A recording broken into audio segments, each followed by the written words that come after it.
مسلمانا در این شهر شمایون، غریب و بی کس و بی آشنایون، شیرین پرک و بیدی باری مسافر، که امشا ونجی و فردا کجایون.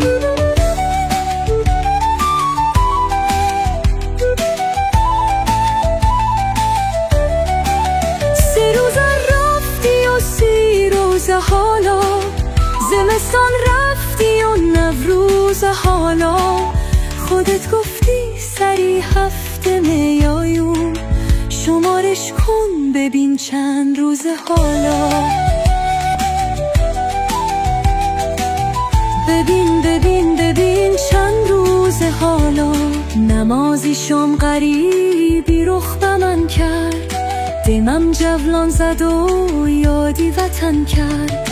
نمیدانم پدر بود یا برادر، مرا گوشنشینی هر وطن کرد.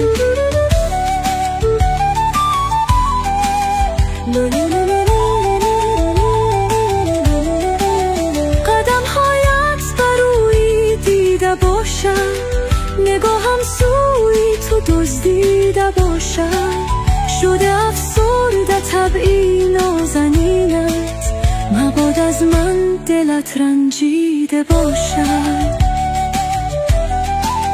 قدم هایت بروی دیده باشد،